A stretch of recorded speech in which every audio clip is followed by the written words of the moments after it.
அல்ல, நம்பத்தக்கவர், உண்மையுள்ளவர், சொன்னதை செய்பவர். இயேசு நம்பத்தக்கவர், உண்மையுள்ளவர், சொன்னதை செய்பவர். நேற்றும் இன்றும் நாளை என்றும் மாறாதவர், நம்பினோரை என்றும் அவர் கைவிடாதவர். நம்பத்தக்கவர், உண்மையுள்ளவர், சொன்னதை செய்பவர். உங்களுக்கு ஒன்று தெரியுமாங்க? அறிஞர்கள் பலர் ஆய்வுகளை மேற்கொண்டு இயேசு கிறிஸ்துவ சிலுவையில் அறைந்த நாள் இதுவாதான் இருக்கும்னு ஒரு நாளை ஏற்கனவே குறிச்சிருக்காங்க. இப்போ சமீபத்தில் நாசா ஒரு ஆர்டிக்கல் வெளியிட்டிருக்குது.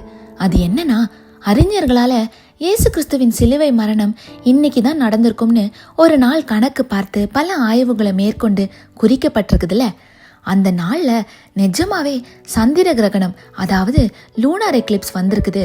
எருசலேமுக்கு மேல நிச்சயமா சந்திரன் ரத்தமா மாறி இருக்குது. வேதத்துல சொல்லப்பட்டிருக்குது போல அந்த நாள்ல சூரியன் மறைந்து அந்தகாரம் உண்டாயிருக்குதுன்னு சொல்றாங்க. இது நாசா சமீபத்துல வெளியிட்ட அறிக்கை. நம்ம வேதத்துல உள்ள வார்த்தை ஒவ்வொன்றும் ஆம் என்றும் ஆமேன் என்றும் இருக்கிறது. வேதத்தின் ஒவ்வொரு வார்த்தையும் ஜீவன் உள்ளது. இன்னைக்கு நீங்களும் வேதத்தின் வார்த்தையை பிடித்து கொண்டு ஜெபித்து கொண்டிருக்கீங்களா? வாக்கு தத்தத்தை அறிக்கையிட்டு ஜெபித்து கொண்டிருக்கீங்களா? கவலைப்படாதீங்க, அது நிச்சயமா நிறைவேறும். வானமும் பூமியும் ஒழிந்து போகும், ஆனா தேவனுடைய வார்த்தைகளோ ஒழிந்து போவதில்லை. கர்த்தர் உங்களோடு இருப்பாராக. ஆமீன்.